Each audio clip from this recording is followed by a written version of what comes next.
Look, here's what I feel like is the most dangerous. And I say this as a journalist first.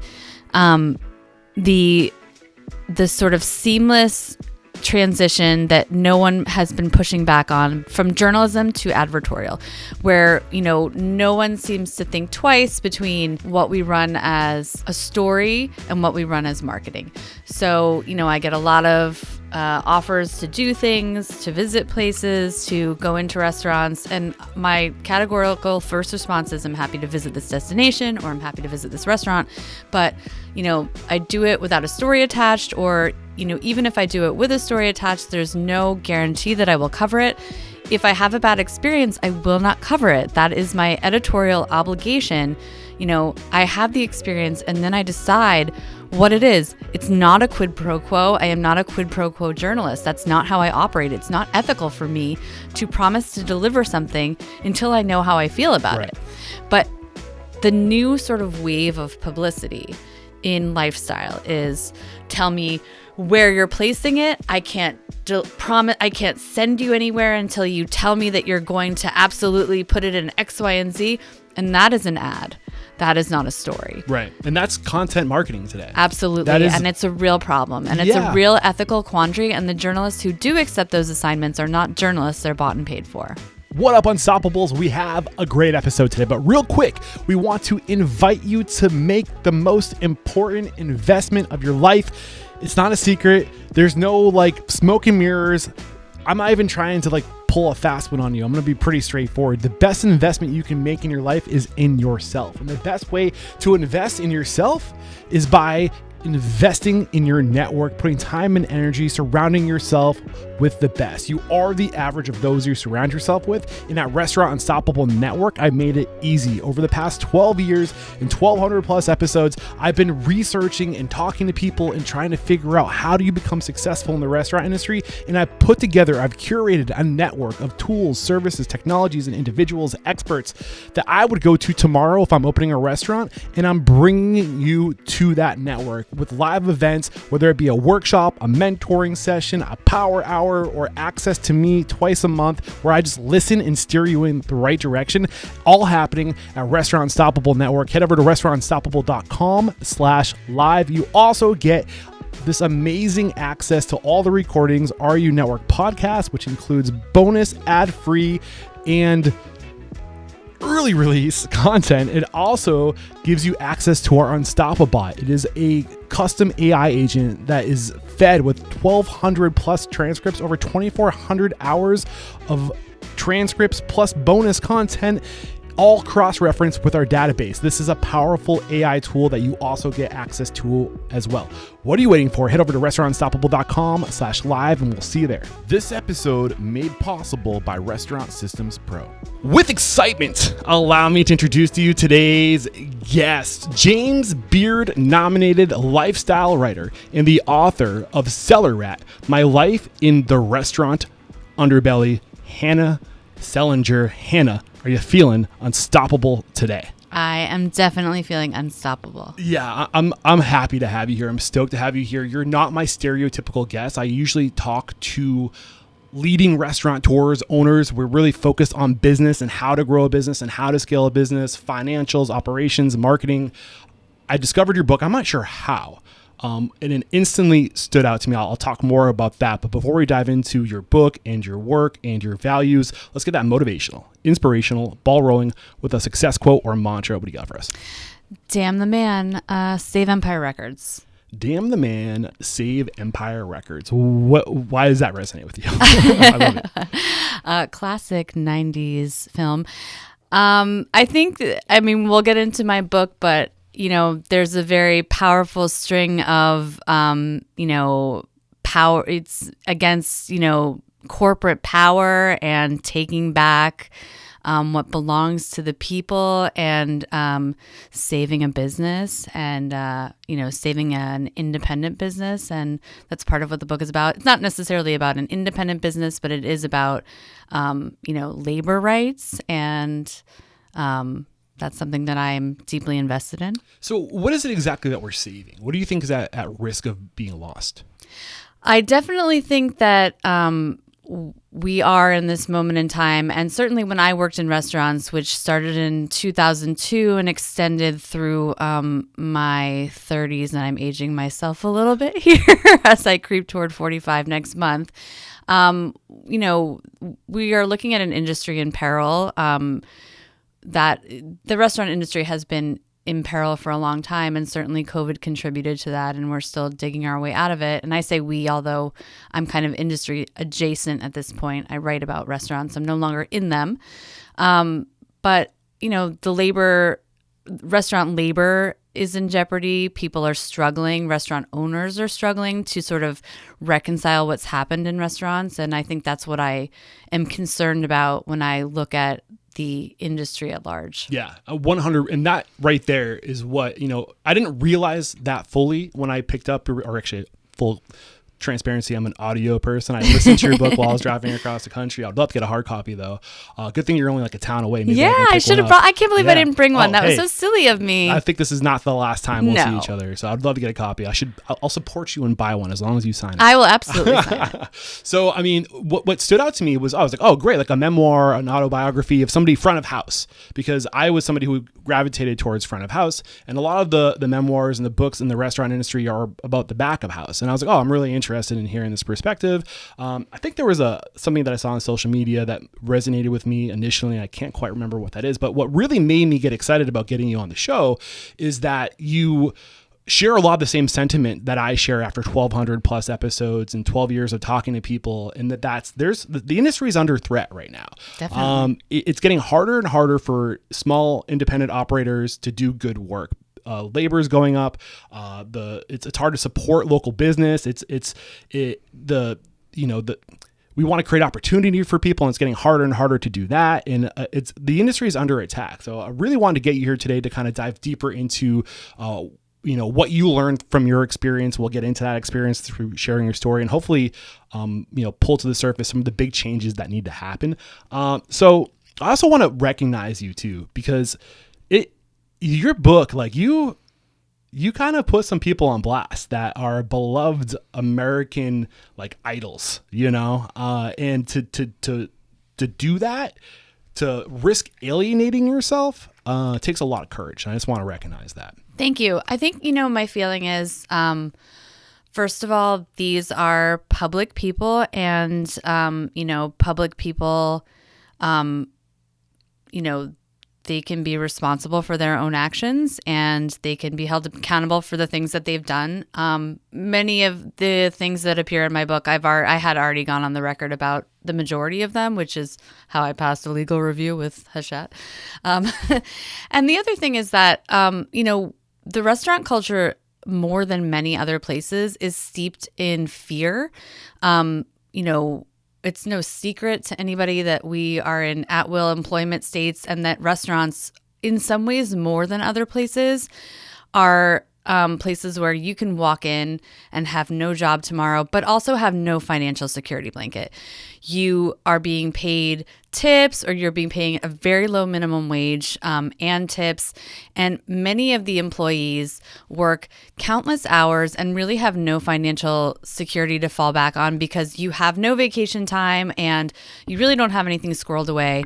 And so, these people either are in some places, like working under Dave Chang, for whom I was the beverage director, you're under NDA, or, there's no ability to be a whistleblower, because that, speaking out will make it absolutely impossible for you to either work for that person or for anybody else in the industry ever again. Because if you speak, you will never be employable, even though technically that's illegal, but we know that everybody gossips in the restaurant industry. Especially in the restaurant industry. It's such a small industry. Exactly. And especially in a city, it's even smaller. Right. And everyone knows each other. Right. Everyone knows each other. Right. So it does not take much to get a bad name. Right. And if you are working for someone with influence who is respected and they carry weight with that word, then be careful. Right.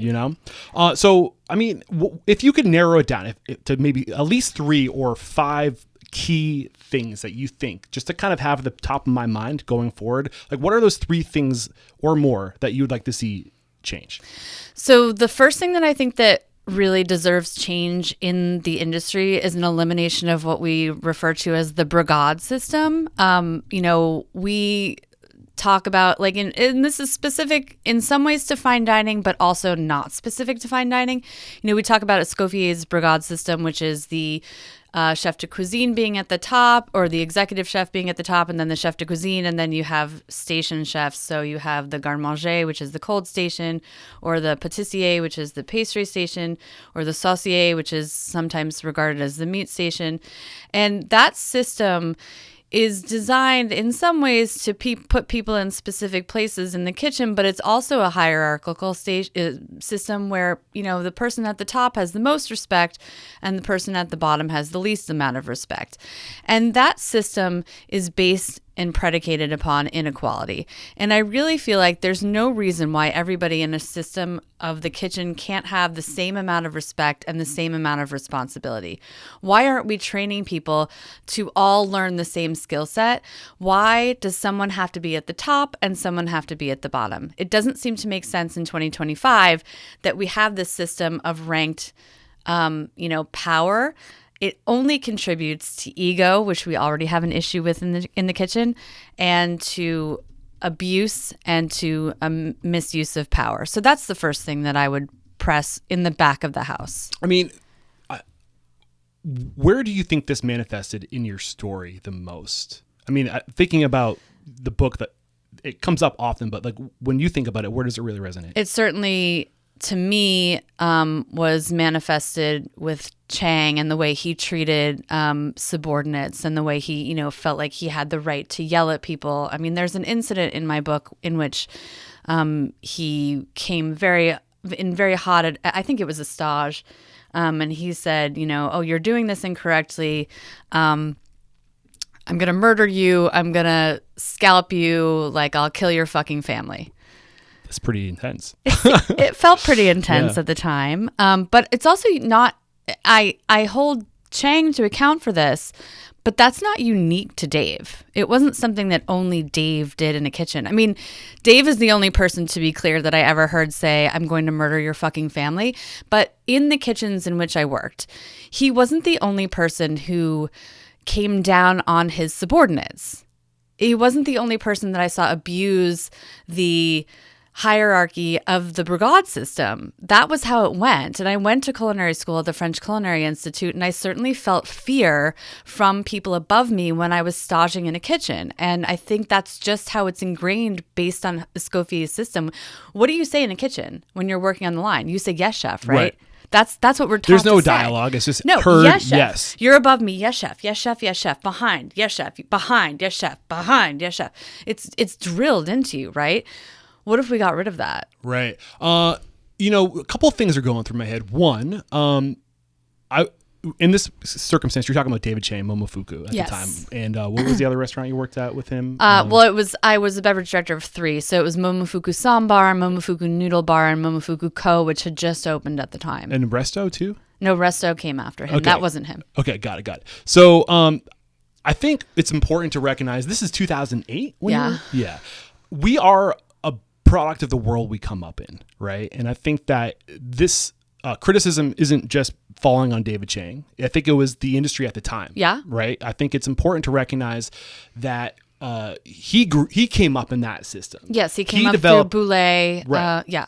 So I think it's important to recognize, we like to look back and kind of point at people and say they could have done a way better. Yeah, we all could have done a way better job 15, 20 years ago, But okay, so Boulay was a formal French dining system rooted in the Escoffier's brigade system. Yeah. Right. So, but we're still teaching that. Right. No, so I want to touch on that too. So 100%, we've come a long way. I think we have a long way to go. I just like to think that, I think of old people sometimes, if you're in your 60s or 70s and you're out in public and they say something as a child, you're you can't say that anymore, right? But you also have to remember that these people, the world is changing faster than ever before. And it's hard for people that have these deep grooves, these neural pathways of habits that stem from childhood, in the 60s and 50s. You have to kind of give them a little bit of grace and be those are bad habits. Like, we can't talk about that anymore. And like, I think it's important that we give the industry grace, because and I'm not trying to defend David Chang necessarily, but like the industry. I don't know Dave. I've never spoken to him, never had him on the show. I don't know a damn thing about him. I just want to put that. You can have him on and ask him how he feels about my book. But I think it's important to kind of give the industry a little grace and recognize that the people that we talk about in this conversation today were brought up in a system that has come a long way and has a long way to go. But I think this is kind of important to keep in that back in the mind. But you also talked about the brigade system. I agree with you. Titles create ego, 100%. Yeah. CEO, COO, or chef de cuisine, or whatever it is, titles create ego. But you also have to recognize that hierarchy has a place, but do we call it there needs to be a chain of command, or like a pathway of communication. I don't disagree, but I think that there's a better way to do it. And I don't necessarily have the answer. And also, recognize that I'm not back of the house. But I witnessed a lot of back of the house in my 15 years of restaurants or whatever. So, and this is just, an inquiry into what I've seen go wrong in restaurants and the abuses that I've witnessed, and many of them trace back to brigade. Mm-hmm. No, 100%. And, I think what could be a potential solution is this idea of an organizational chart or an accountability chart. Yeah. So same idea as a brigade, right? It's like, here are the titles, here are the responsibilities of those titles. But it's really more about accountability than it is about hierarchy, because the reason why we have titles and we have, a direction information flows and direct reports and stuff is so that like information can move. But I think having an organizational chart where we're just kind of saying, okay, like this role is responsible for these things. When that thing's not happening, we know who to go to. Right. So it doesn't have to be, we've given permission for the person at the top to abuse the person at the bottom, without, as you mentioned, any accountability. Like, why does the person with more knowledge get to indiscriminately yell at or, harm the person at the bottom? That's where we need to see change. That's where we need to rein it in and actually say, well, we're not just going to look the other way. We actually have to do something about it. 100%. That's not happening. Yeah. Well, agreed. EOS, the Entrepreneurial Operating System, is the one that coined that idea of a accountability chart. So to give credit where credit is due. And I've heard amazing things. Are you familiar with the Entrepreneurial Operating System? No, but I'm not in it anymore, Yeah. So that's on the rise. There's other, organizational systems out there to help people with moving information, to have accountability. And there is a lot of change happening. So I'm seeing a progress there. You just said something that struck a chord with me. Talking about like a chef speaking down to people. When you pay attention to the most successful operators, business people out there, when you say the only thing you can say to me is yes, or heard, right, you're limiting yourself to so much potential from that individual. Of course. Maybe in the middle of a dinner rush, it's not the right time to have a conversation, but you know that everybody on your team has some type of genius that's just waiting to be unleashed. It's your job as the owner, the leader, to discover what that genius is and to bring it to the surface. Right. And the idea that, and Dave operated this way, that like the front of the house had no objective value because they weren't creative geniuses. They, I'll put that in air quotes because like they weren't chefs. They didn't cook. But someone who's a service professional does have genius. They're a hospitality genius. They know they can predict what a guest might want, or they may be able to determine what wine you want in 5 seconds flat just by talking to someone really quickly. Or they may remember your birthday when you come in just from seeing you once. There are different kinds of people. I'm so jealous of them. There's just such a talent. There's just a different kind of hospitality genius, and defining genius in a restaurant as being able to make something delicious, or knowing how to make Swiss meringue, or or cut a brunoise, those are practical genius. That's practical genius, but there are all different kinds of genius in a restaurant. I'm not a master sommelier. I'm a certified sommelier. I think it's genius to be able to smell a wine and know its exact vintage. I never got that far. Right. That's one kind of genius that I don't possess. Chang can't do that either. So it's very limiting to discard what those people in the front of the house have to contribute. And those people know your guests in a way that you, standing on the line, who never interact with the front of the house or never interact with your guests on a face-to-face basis, lack. I mean, that's just, it's eliminating half of the population of the people who are in your restaurant. Right. And I think one way that helped me wrap my mind around this is that at the end of the day, we're tribal. We evolved to coexist in a tribe.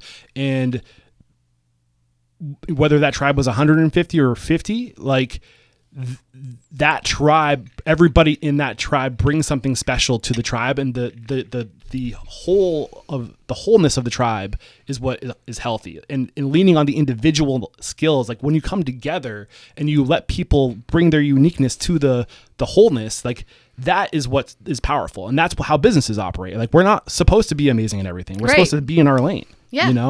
That's what makes us special as a species. So, just knowing that we evolved to have a lane and to stay in it helps. What up, Unstoppables? This episode is made possible by Restaurant Systems Pro. If you are a listener of Restaurant Unstoppable, I know you've heard me mention Restaurant Systems Pro, but just in case you haven't heard of it yet, it is a all-in-one enterprise solution. All the most critical systems that will help you become profitable. I'm talking about costing. I'm talking about inventory management. I'm talking about budgeting. I'm talking about labor management. I'm talking about training. The list goes on, all under one roof, tied to your general ledger, and they have their own POS, and they integrate with nearly every major POS out there. Restaurant Systems Pro is an amazing tool, and this is the thing that gets me really excited. When you join Restaurant Unstoppable Network, you get access to the CEO of Restaurant Systems Pro, Fred Langley, twice a week for a P&L Power Hour. He literally will let you open up your P&L, share it on the screen, and he will help you close the gaps and increase your profitability. You do not have to be a Restaurant Systems Pro user to benefit from these live events. He doesn't care. We're just here to help you. Head over to restaurantunstoppable.com/RSP to get the full playlist of every Restaurant Systems Pro episode, a link to all the testimonials. And if we haven't sold you on Restaurant Systems Pro by then, I don't know what else to do. But if you really want to up your Restaurant Systems Pro experience, be sure to join Restaurant Unstoppable Network too. All right, guys, one more time, head over to restaurantunstoppable.com/RSP. So we kind of unpackaged this idea of a brigade system or brigade system. You said it way better. It's French. And it is, but I, just to be clear, do not speak French. It's passable. So brigade, say it for me. It's brigade. Brigade? Yeah. Okay, cool. It was developed by Escoffier. You said it real cool the first time. I was like, I feel like I'm going to say this wrong. So any other instances in your career where you want to kind of address this core issue? Again, that core issue is eliminating the brigade system. I mean, I think to me, and maybe it's just because that's my trauma speaking, Chang is definitely the exemplar of the brigade for me. But I don't need to completely relive it and I'm not, this is not.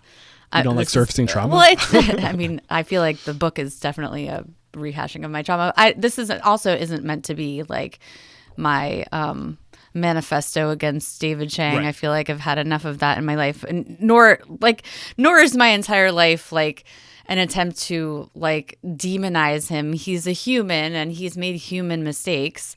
I hope that he is dealing with them in his own way as I am dealing with my mistakes in my own way. That's not the point of all of this. Right. Thank you for getting that out. So before we move forward, is there anything else you want to get before we move to the next thing that has to change? I'm done with the brigade. So real quick, let's kind of go through the list because I want to make sure we get it all out, and for the sake of time mediation. So what is the next thing on your list you want to cover? Definitely the labor, so when I think about having been an employee in restaurants, and when I think about what I take the most umbrage with for both front of the house employees and back of the house employees. What I hope improves for them in the future is a more sort of equitable existence. And what I mean by that is that I would love to see 8 to 10 hour work days and reasonable holidays, like 2 weeks a year, like corporate employees get in corporate jobs, and healthcare benefits. And I would love to see that in every state in the United States. And like reasonable minimum wage. That's like, I would like to see them have like normal job like limits, so that they feel like they're cared for and that they don't have to like scramble around to live normal lives. Where in your story do you think that you experienced this the most? I mean, everywhere. Well, yeah. I mean, I struggled with it a lot. Yeah. And I think leading up to when I worked at Momofuku, it was certainly a struggle. And I don't mean to hinge this all on Momofuku. When I worked at BLT, it was certainly a struggle. And leading up to my father's diagnosis with ALS, which was when I worked briefly at Resto, I went into work one day on Easter Sunday and informed my managers that my father had just been diagnosed, and I was given sort of no empathy, and I was categorically fired a few days later. I wasn't told that I was fired because my father had been given a terminal illness diagnosis, but it was quite clear that that was the reason that I had been fired. And, I say this because there was no other reason that I hadn't been miscreant. I hadn't ever been late for work. I had worked crazy hours, but it was obvious to the management that I was going to be a problem because I was going to have a personal issue that conflicted with the needs of the restaurant. So this was at Resto. That was at Resto. Yeah. And I mean, yeah, like 100%. That is not okay, right? No. It's horrible. I mean, all the things that you listed, not having time off, not having insurance, not having just a reasonable work schedule, right? Not being able to, plan something in advance and have security and knowing that your plans are secure. Like that creates anxiety. That creates like unease. Like you can't be in a good mental place if you're constantly worrying about your schedule, if you have kids to take care of, right. If you're worried about your job as a result of not being there. Why do you think we got here though? How did we get here? There was also the incident in which my friend died. And I was able to go to a funeral, but there was a sort of a punitive element to it. How did we get here? There's this notion with restaurant work that it's, first of all, there's a notion that it's easy. And there's a notion that it's well compensated, and that because it's well compensated and easy, and I put easy again in air quotes, that you should kind of be thankful for it and that you should sort of take what you get. That like the trade-off of accepting this work that is where you get cash in hand and where you are being paid big bucks, particularly when you're young, when you're coming out of college and you're just given sort of stacks of cash. Also, this was like during a time when you didn't necessarily had to claim all of your money. You do now have to claim much more of your money than you did back when I was coming up. I'm not saying I didn't pay my taxes on the record. I'm just saying that maybe not everyone I knew paid all of their taxes. I, of course, always paid all of my taxes. Of course. Yes. So, everyone I know paid all of their taxes. That the trade-off for that was that you had to forsake any that you were accepting. It was sort of a handshake with the devil, right? That you were giving up something in order to make a lot of money fast, and that what you were giving up was stability and a reliable schedule, and that you might have to work like these crazy hours, and that if they gave you a Thanksgiving shift, you were just supposed to sort of grin and bear it, and that was your cross to bear. Wait, when you say stability, what do you mean stability? stability insofar as like maybe one week you would work a Tuesday and the next week you would work a Saturday, and you were never really going to know because like some random manager who might be 10 years your junior or 10 years your senior, who knows, based on the week, was going to determine your fate. And you didn't really have any agency. You could put in a request, but like who knows, right? And you know, that was, there were like good things and bad things. I think people go into restaurants with this sort of false notion that it is flexible. It's the opposite, which is like, I'm free. I'm like released from the shackles of the corporate world. I don't have to work 9 to 5. I don't have to do these crazy things that you're all doing. Like, look at me. I'm not in a cubicle. I'm so free. But actually it's the opposite, because when someone says to you, well, I have a wedding on XYZ weekend, like, can you come? You're like, I have no idea. Yeah, I can put in a request. I'll try. Like, who knows? Right. But in terms of the amount of hours we work, like, how did we get to that point where pulling an 80 to even more hour work week is like almost like a badge of honor? It's a trick. Like, I think it's a trick. I think you go into it and you are tricked. I think at the beginning, you think to yourself, well, look, I'm making so much money. Like, look, I walk out of this restaurant, I have $1,000 in my hand. But then slowly they sign you up for more shifts. And like, I distinctly remember at some point being in restaurants and someone saying to me, have you ever actually done the math, like on how many hours you do divided by like how much money you're making? What is your per hour? Yeah. What's your per hour? $5 an hour. And I was like, oh, this sucks. Like, I'm making very little money. Right. Yeah. Because you make your money in like 3 hours. Yes. Right? But it's like between 5 and 8, right? Or like 6 and 10. Right. Or whatever. So if this is how we got here, I mean, did we do any research to know how we got here? Was it just like this thing over time, or like, you know, is it just like in your mind, if you could like distill like your opinion, that just brainstorming it, like how do you think we got to this state? I think that at some point, restaurant owners got wise as to the amount of labor they were getting essentially for free.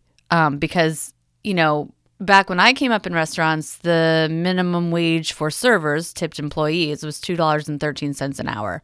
So a restaurant's not paying the employees. The customer is paying the employees, right? And a customer is only paying the employees between, as we said, the hours of 6 and 10 or 5 and 8 or 5 and 9, right? And in that other time when you're required to be there marrying ketchup bottles or folding napkins or polishing glassware, one of my least favorite things to do. I really hate, or like rearranging a cheese board, doing like these menial tasks that you really don't want to be doing silverware roll-ups, whatever the fuck your side work is at whatever restaurant you happen to be working at. Fine dining, whatever. Side work exists no matter where you are in the world.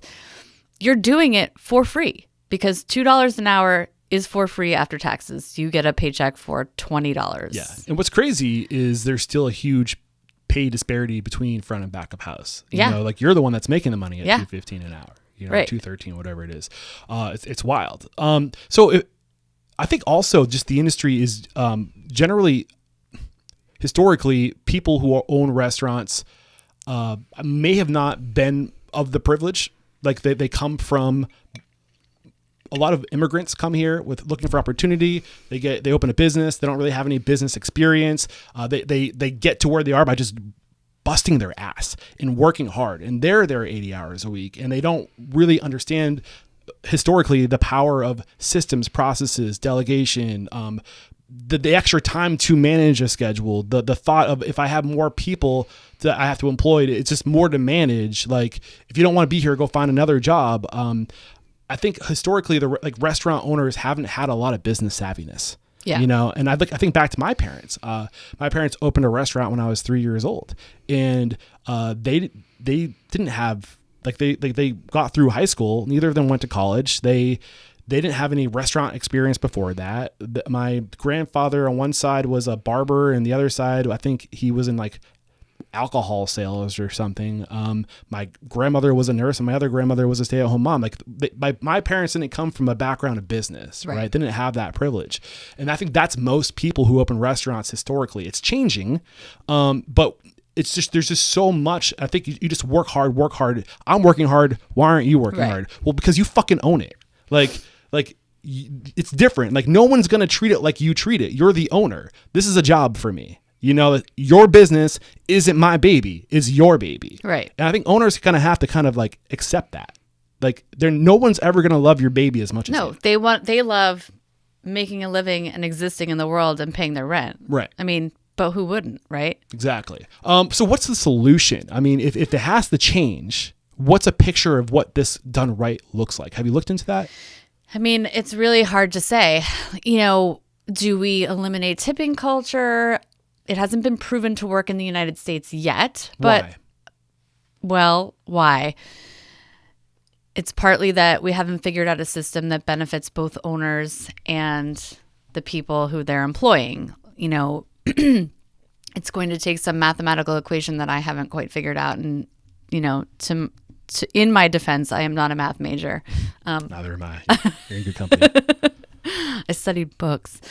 You know, I don't think that it can't work. This idea of eliminating tipping and paying employees more, it certainly works in other countries and quite well, wrapping them in benefits. But we're also not a country that loves to give our people benefits in general. Right. We're cutting them as we speak, to a very big degree. So that's sort of like a mindset change that we have to arrive at in the United States. So I'm not sure if we're there yet. No, I agree. I think the biggest, I mean, before I start sharing some of my opinions, I want to hear more of yours. So solutions, eliminating tipping culture or changing the tipping situation. What else can we do differently in the world of restaurants in terms of improving the labor structure and offering healthcare, benefits, time? I mean, you know, we could support restaurant unions. We only really have them in hotels. You know, again, this is sort of an American problem. America is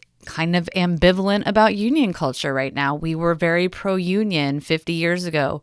We're moving away from that. I'm not sure if that's great for workers. I think unions could be really good for restaurant workers. It could be really good for restaurant employers because they could have, you know, a negotiation that could be good for both sides. You know, I think I may be betraying quite a bit of my politics, but I don't necessarily think that unions are bad. I think unions could actually help restaurant owners have a consolidated sort of perspective that they know that they're dealing with, and it could help both of them. Yeah. You know, did I cut you short? Yeah. That's it. So, anything else that you've like in all these conversations you're having, like where is the conversation how is it steered to maybe possibly be another solution? I have some thoughts, but I want to get everything out of you before I start sharing some of what I've learned. We could all move to Europe. No. You know, I agree 100% with everything you're saying. It's getting harder and harder for small business owners, good people to do the right thing. Yeah. Because it's just getting harder and harder. Labor is going up. And also the cost of food is going up. And real estate's going up. And the tariffs are going to also, you know, we don't know the full effect of that yet, but it is only going to get worse after August 1st, it looks like. Right. In my experience, the people I've spoken to, and I also speak to people that have really good reputations, that's who I'm chasing. Yeah.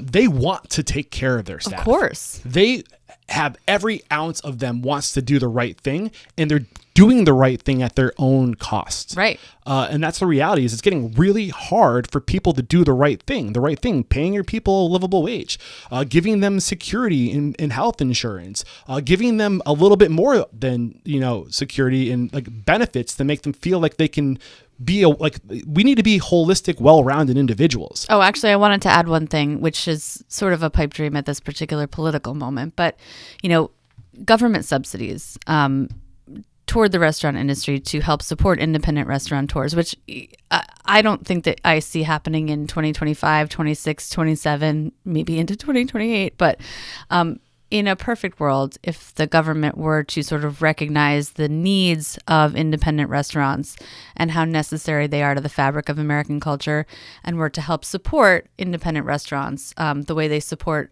other things like, I don't know, bombing Gaza, could certainly help. Yeah. The things that get me excited as a potential solution are, you know, one, just profit sharing is a great solution, or just some type of bonus program. More and more successful restaurateurs restaurateurs, restaurant operators, multi-unit operators are giving stake in the business to their staff. So it's not just you're an employee, but it's you have a reason to work. You're an employee. Right. And if you're good at what you do, you get it, you want it, you have the capacity to do it. There is upward mobility here for you. And we will set the bar low to help you get in. So I'm thinking of like Uptown Social right now in Charleston, where so many of their employees are now partners in their organization. And the way you do it is like, I don't know exactly the process. I'd love to get, oh my God, Keith Benjamin back on the show to go into like how they actually organize that.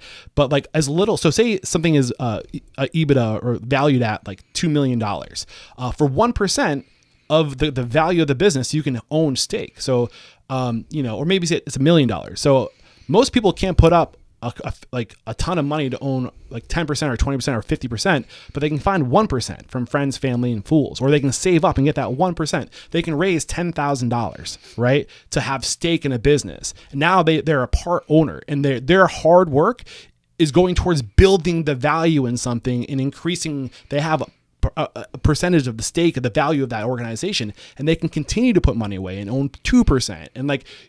And they can own a part of the business, not just like literally, but like maybe they're a CMO, maybe they're an executive chef, maybe they're the general manager. But when you show up and you own it, you treat it better, and you have a sense of like pride too. I don't disagree. It still can be cost prohibitive. That's still a lot of money for a back waiter.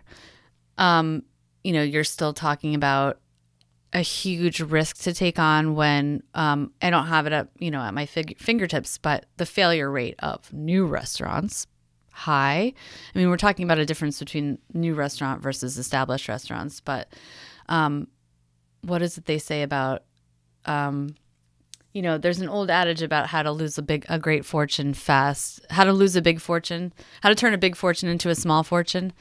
I mean, the adage is actually to open a winery, but how do you make $1 million in a restaurant with $2 million? Right, exactly. So, which is not to shoot down the idea, but we're here to talk. I'm here to hear your perspective. One other, like, what if there were? Not that I love to get the government involved everywhere, because right now I want to get the government out of my life. But what if there were like a government-initiated loan program where it could assist people who were interested in investing in these restaurants, and they could take out a loan in order to be investors and partners in restaurants like this. Yeah. I mean, do what the SBA is doing, but similar for right. Or like first-time homeowner loans exist. Why wouldn't you have first-time business owner loans like this? Right.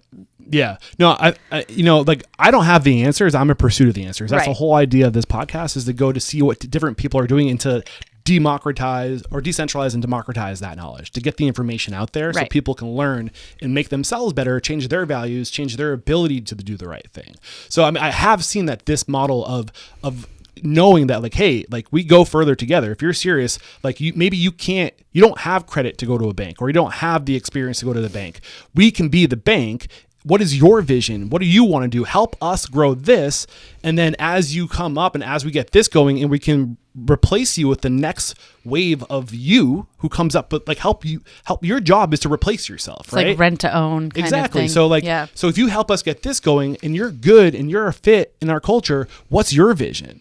Then we can invest. The next restaurant we open is your restaurant. It's your vision. Look, I love anything that gives people at the bottom an opportunity to rise to the middle, the top. Anything that, does offer a level playing field for anyone in any industry, especially this industry that I love so much and that I've spent so much time, trying to like perseverating about. I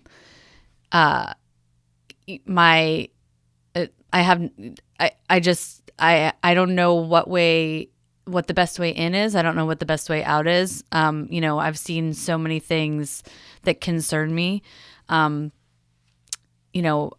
concerns for the next 5 years have a lot to do with how our overall cost of living is going to change based on how COVID has come in and changed the industry, and how the next phase of problems associated with tariffs and other things that are going on in the world are going to impact small businesses in particular. Right. it's a big question mark, right? What's the future look like? For It's scary. sure. Yeah. What about ESOPs? Have you heard of No. employee stock ownership programs? No. I'm interested in learning more about those, where basically it's kind of like, I've had people on the show in the years past to go into it. It's very complicated. I think that's one of the struggles with ESOPs is that you need $100,000 just to get a lawyer to do the paperwork. That's a huge amount of money. Exactly. And like, I don't know a lot of servers with that or, Exactly. back waiters. Yeah. Yeah. So, okay, we've covered 2 things. How many things are on your list to help me? 2.5. 2.5. Okay. So we talked about the elimination of the brigade, the hierarchy. We talked about labor, models that have to change. We talked about, specifically healthcare, offering all these things, reasonable hours, security. It's what's going through my mind right now is like people in the industry say like, nobody wants to come work for us. Like nobody takes us seriously. Where this is a real career. This is a real job. But we, at the same time, as we're saying that, we're not doing the things that real jobs do. Right. Real, so you got to walk the walk if you want to be taken seriously. Look, people got wise to that in the pandemic, right? Like people were like it's not unique to restaurants. It's every field. Like people were like, or I could work from home. Right. Like, why has everybody been lying to me this whole time? This whole time we knew we could work from home. And you motherfuckers were like, you got to come into the office. But for 2 fucking years, we've been sitting at our computers doing the exact same thing. I mean, my husband started going completely remote and then they were like, come back to work. And he was like, no. Yeah. I mean, there's definitely a better balance that can be struck. Yes. 100%. I do think that there's something to be said about being with your people in person Sure. on occasion. Now my husband goes in every other week and he's like, it's good to have FaceTime, but at the same time, like in a busy world, like why am I driving to and from work? Like I'm sitting in I think generally speaking, the country could find balance. yes. So 100% support that. What is the third thing on our list? The third thing is about accountability, which I feel like, when we talk about some of the aggressors in the industry, the people that you're not having on your show, I feel like there's been sort of this watery, sense of, oh, well, we've done our best to like hold these people to account. And I'm not really talking about the Dave Changs of the world, although like I don't 100% feel like he's taken full accountability for the things that he's done. I'm really talking about the people like Mario, Besh. Like full on assaulting people? Oh, yeah, like those guys. Yeah. Like we watched Mario up against very clear and obvious evidence walk out of a courtroom right here in Massachusetts, after a full trial. And what is he doing? He's like living it up in Michigan, like going on very expensive vacations in St. John every year. Coach will fund his lifestyle forever if he's not funded by the money that he made off of, the Bastianich Empire. So, or Batali Empire, whatever you want to call it, the Bastianich Batali Empire. Yeah. And, look, I was as big a Batali fan as everybody else in the 90s and 2000s. I grew up in that era as well.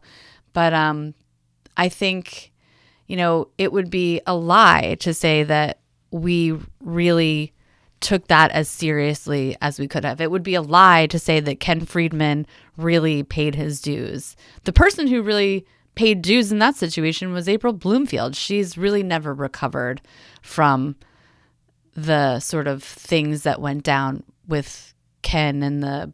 Does he have a podcast? The name sounds really familiar. So he was one of the boom boom room people at the Spotted Pig, like one of the people who had the sex room above the Spotted Pig. And but does he have a podcast now? If he has a podcast, I'm not listening to okay. it. I also knew him during my days, and well, I'll be honest. One of the things that drew me to this industry, a lot of things did. I love the instant gratification of knowing a job done right. Like you see in real time, that okay, I did a good job. They're happy. They see me. They like me. And that, and plus also I've always accelerated in like the host position or like a supportive role. I realized that after when I was flying commercially, I didn't want to be a server or a bartender because I didn't want that much responsibility, if I'm being honest. I wanted to be able to go in, get tipped out and socialize and make a little extra cash. But I love that supportive role. And I love being seen and valued and getting instant gratification. I love the being up and moving, the social side of it all. I also love the after work side of it. Who doesn't? Exactly. Well, maybe not me at 45, but like I did at 30 and 20. The 18 to the 30-year-old side quite of you. fun. Yeah, I love socializing. I love being together with a band of pirates and going out and having a good time. And beautiful people work in the restaurant industry. They're like, I will be a liar if I said that wasn't a draw to be working in the restaurant industry as a young person. I say cities. I hate cities, for the record. I love them. They're only good for they're breeding grounds for young people. Yeah, it was fun. I'm sure it was. And I think that is a part of the industry that you can't deny, is that like there's a high sex drive in the restaurant industry. So I mean, the drugs help, I think. Yeah, drugs, partying. I think I've mellowed out as I'm about to eclipse 40 next month, which is crazy to think. I'm an August birthday too. Oh, Leo. Yeah. No, I'm a Virgo. Oh, okay. Well, I'm the end of the month. But we do like to have fun. It's a we're tend to be extroverts. We tend to be we like alcohol. We do drugs. So what does that balance look like? How do we not take it too far? Yeah. I think that's a bit of the Neverland aspect, right, of restaurants. It's like, there's like a little bit of a Peter Pan syndrome, which is like, well, we don't really have to grow up. And part of that trap that I mentioned at the beginning, which is like, oh, there's money and I don't have to do the 9 to 5. And for me, someone who had come from an Ivy League experience where like it was like rigorous and my whole life had been about like rules and working hard and 1,000 pages of reading a week, I was like, wait, what is this life where like you just like you don't have to do any of that stuff, but you can still like reap the rewards. Like I had a friend who was like at PricewaterhouseCoopers. She's now been there since we graduated from college in 2000. She graduated in 2001 and I graduated in 2002. She's been there that whole time. She's a partner now. Probably making a lot more than I made when I was a server. Okay. She probably was from the beginning, but it didn't feel like it. It felt like we were both just like making a lot of money, but I was like, she's working quite hard. And I am not working that hard, but I can still go into Bloomingdale's and buy myself a bag. And look at me, like I sleep till 1. Like I just like do whatever I want. Like this life is amazing. Right. I think it's kind of reminds me of the labor conversation where we go hard in this industry. We work hard, we play hard, and our ability to outwork others is a badge of honor, and our ability to outparty people is a badge of honor. Yeah. So is it just so what is the answer? Like these people who are attracted to this lifestyle are going to be coming to this industry. How do we evolve? How do we grow? How do we change? Well, those people that personality type will always be attracted to the industry, and you're always going to have lifers, right? And I don't think there's anything wrong with spending your entire career in restaurants. I don't think there's anything wrong with wanting to be a hospitable character or wanting to be a nightlife person. And I think that some people grow out of it. I certainly did. I think some people evolve and want a different part of it. I think it's okay to, be attuned to the fun parts of it, especially when you're younger. It doesn't mean that we don't have the obligation to like give those people more and a better existence, even as they're doing the things that we did at Park Bar on 15th Street, like when they're younger, whatever. I think we got down this path. You said accountability is really the core of what we're talking about, the root of what we're talking about, where people take it too far. Maybe they're not making the best decisions while they're under the influence. They do things they can't take back. But what does holding them accountable look like in your eyes? I mean, some of these people should never be back in the industry, and some of them should probably be in prison. Batali should be in prison. And like, I don't want another like story about like reframing this person or this person like coming back into the industry like, oh, it's been long enough, like they've been on timeout, like let's welcome them back. Like, let's not welcome them back. I don't know much about his story. I mean, I think I heard that he sexually assaulted some. I mean, it was rape. Okay. Multiple incidences of rape. And other things, like drugging people. Okay. So he's somebody who should be in prison. Yeah, that's not good. No. Yeah. But he did try to make a comeback. He it was like 2 years ago. I'll tell you the whole thing. He went back on Instagram after he was like, well, I took 2 years off. So I feel like now that I've been acquitted, I can go back. Like, bro, you shouldn't. And he put up this thing, and then he was running a class. Like he was going to do a 5-week Zoom. I think it was still, I don't know if it was still during COVID or if it was that touch and go post COVID moment. I think I had already moved back to Massachusetts. And I was like, what if I took this class as a troll reporter and sat in on it? I did have some ethical quandaries about paying him to do this because I was like, I don't want him to have my money. I pitched it around, and then I was like, maybe I just give up on this idea because it never sold. But in the meantime, I had been going on to his Instagram, because he was posting kind of a lot, but they were all super weird. It was a picture of pasta, and a picture of him walking a bunch of dogs. But the thing that I found the most disturbing was not these super erratic and strange fucking photographs, which was weird. And I had met Batali a number of times, including on vacation, because his family, prior to all of this, used to vacation at the same place that my family vacationed at in St. John. But anyway, was the comments. There were so many comments from so many men that were like, yeah, bro, you're back. Good for you. So glad to see you back. Can't wait to attend your class.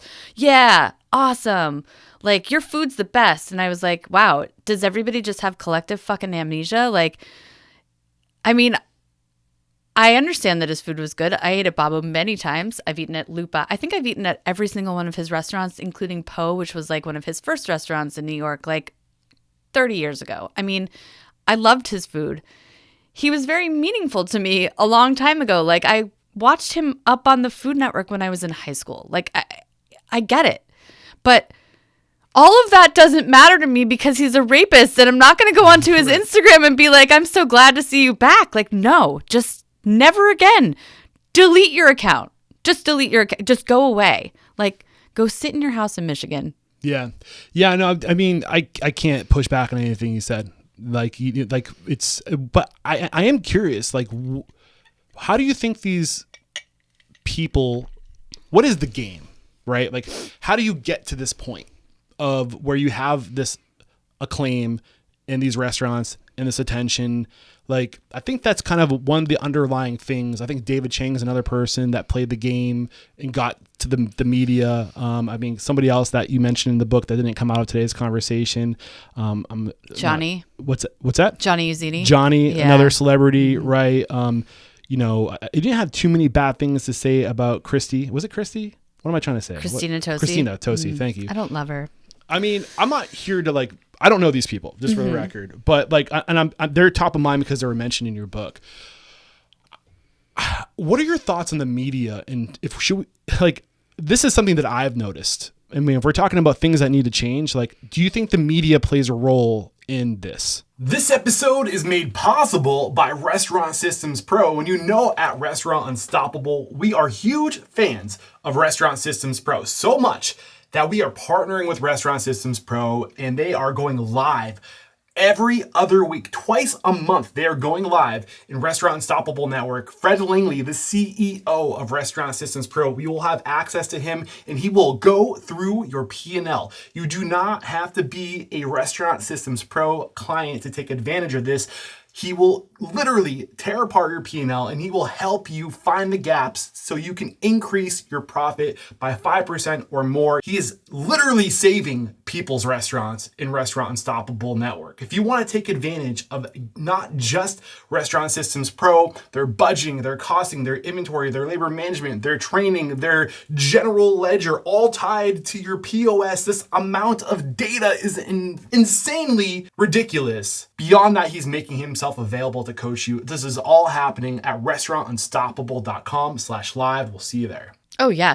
I mean, what's crazy is that I first went public about my experiences with Dave in 2020 in an essay that almost immediately went viral and was subsequently nominated for a James Beard Award. And not just any James Beard Award, it was nominated for the MFK Fisher, which is the top prize that a journalist can get under the James Beard heading for journalists. It was also nominated for, was it nominated for an ISCP? I can't remember. But it was critically acclaimed. It was anthologized as an honorable mention in the Best American Food Writing. Like, everybody knew about it. I heard from, like, Padma Lakshmi retweeted it. Like, she started following me on Twitter. Like, everybody in the food industry knew about that piece. I got a lot of work because of it. I got my literary agents because of it. I got a book deal because of it. And yet, after that article came out, I continued to, because on a daily basis, say I get 200 press release emails or emails from publicists just on average on a weekday. I continued to get press releases from random publicists, some of whom I had working relationships with, some of whom I don't know, with Momofuku blasts or blasts specifically about Dave on a regular basis. Like, things that were like, East Fork and David Chang collaborate on a pottery collection, or check out this new chili crunch from Momofuku, to the point where I would start responding by just sending a link to my article and being like, have you ever Googled me? Like, it's pretty apparent that I not only worked for him for a period of time, but that I'm like the foremost public figure who has criticized him and was written about in the New York Times on the front page of the food section by Pete Wells.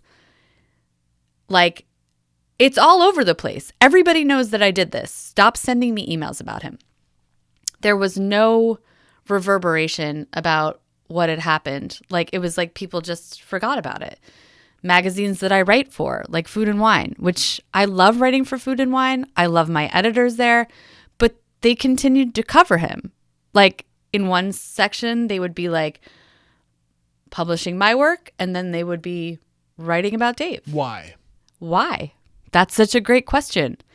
Is his influence so outsized that it diminishes anything that he's done? Why would they take seriously me and privately tell me how influential and important my work is, and then out of the other side of their mouth, be propping him up? I don't know. I mean, maybe because of money? Well, yeah. I mean, just generally speaking, a little context. I started this podcast 12 years ago, very bright-eyed, and I was listening to all these entrepreneurial podcasts and marketing podcasts and personal growth podcasts, and I just fell in love with this world of podcasts. And I was like, where is this inspirational, motivational, uplifting, empowering podcast for the restaurant industry? Why aren't we sharing information this liberally? Like, why? Like this is a part of the solution. We need to share information, and I think that will help us get out of this rut we're in. And I started just like, well, okay, if I'm gonna go make an example of, like, how do I find these people to make an example of? Well, the naive version of me was like, well, if they're winning awards, they must be the best in the business, right? They must have figured something out. So I just started going after essentially James Beard and Michelin star winners, or like Thrillist, or top 30 under 30. Like, I was like, clearly these people who have put together these publications have done thorough research to know that these people know their shit and are like good restaurant operators. Started talking to these people, started really pushing into, like, not just like, tell me about your food, but like, how much money are you making? What are your P&Ls? Like, what are your values? And that's really what the show is about, is like, I don't give a fuck what you're cooking. Right. Like, this podcast isn't about like the latest trends on food. It's, are you making money doing it? And are you creating opportunity for other people? Are you fiscally responsible? Are you scaling a viable business? And the more I started talking to people who are the best in the industry, the winners, I started to realize that these businesses, unless they're winning awards, aren't sustainable business models. Right. And it's Food and Wine, James Beard, Michelin star, like, these aren't all marketing. This is media. It's marketing, and they control the entire narrative of the industry. Who's successful, who's not. Like, that's a problem. I know. Like, am I crazy? Like, you know, like Michelin is obviously bought and paid for. Beard has an independent group of people who determine the awards, but you have to self-nominate.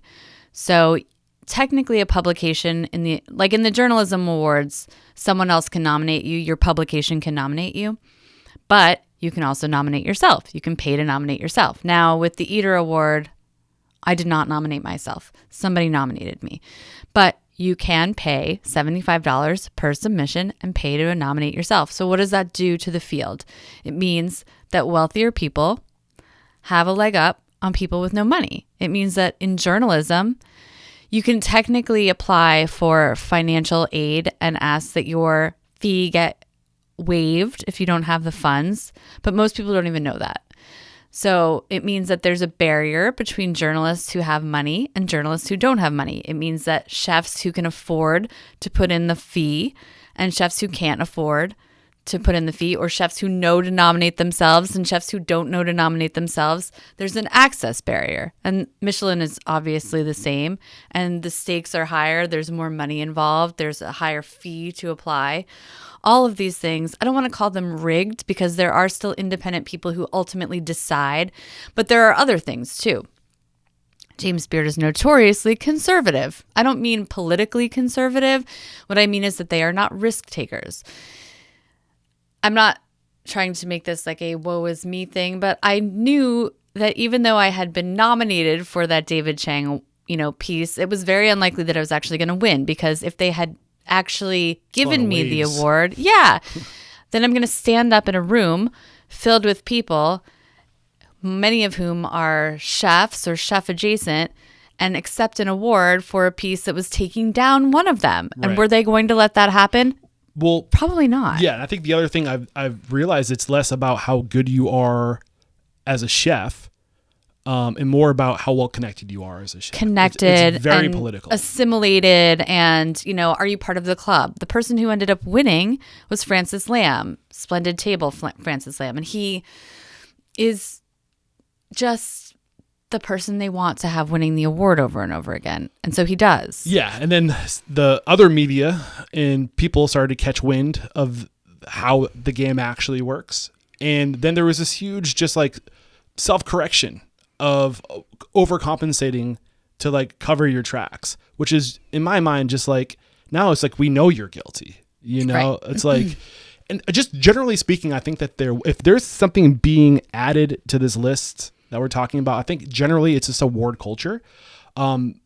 So many people are just in this industry to get awards because they know that they need those awards to make any kind of real money in the industry. Yeah, for sure. I mean, in journalism, obviously it's different. I can't tell you how many journalists that I know. What do you mean by that? In journalism, it's different? Because we don't need them.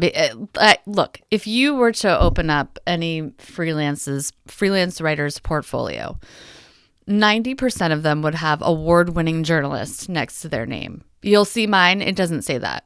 It says James Beard Award nominated, but I've never won any. If I've won some stupid little press club award, and I think I probably have, and I'm not even sure at this point because I've been around for a while, I'm not calling myself an award-winning journalist because that means fucking nothing. Right. Well, I mean, the thing is, it does mean something, right? Sure, because but like every single journalist I hear what you're saying. Calls themselves an award winner, and I want to be like, what award did you win? Did you win a fucking blue ribbon at your summer camp? I don't think people get into journalism. I think they're truth seekers. They're curious. They want to, and truth is relative too. I think we have to keep that in mind. My truth might not be your truth. Right.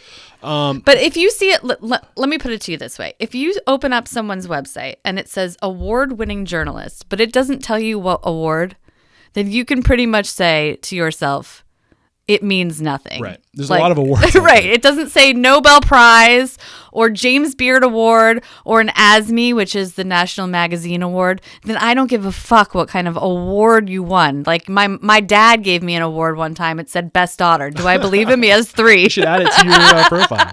I just think that it's weird. I think that human nature, we live in this literal global world now.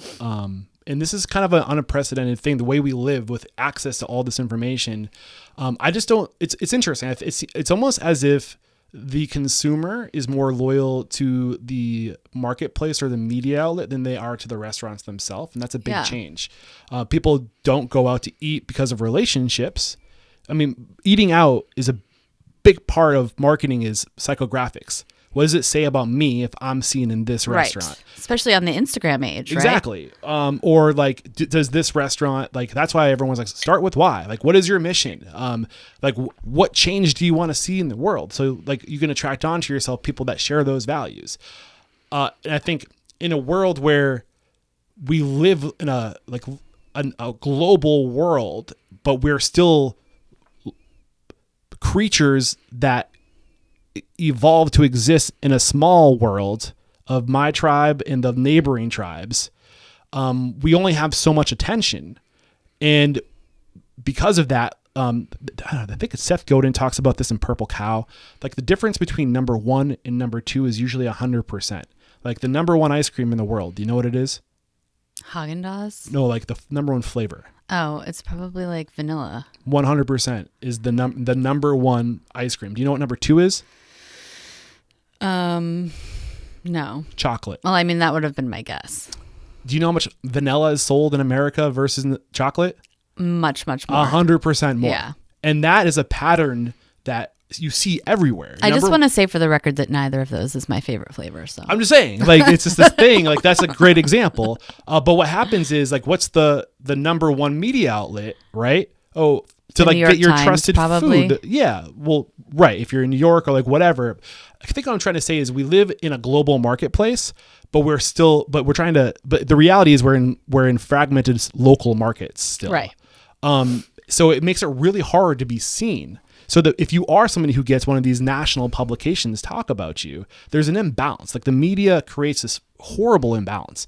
And hospitality is about community. It's about relationships. It's about supporting your local businesses and the people in those businesses and the businesses that they support.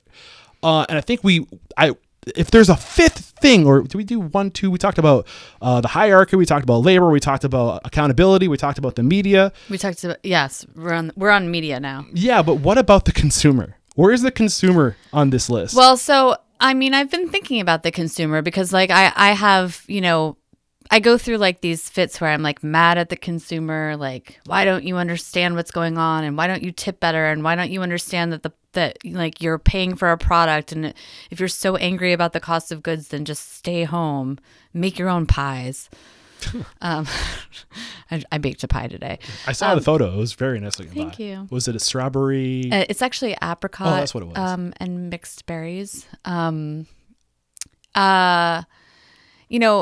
then I also empathize with the consumer because dining out has become sadly a luxury and not, you can't, for a family of 4, and I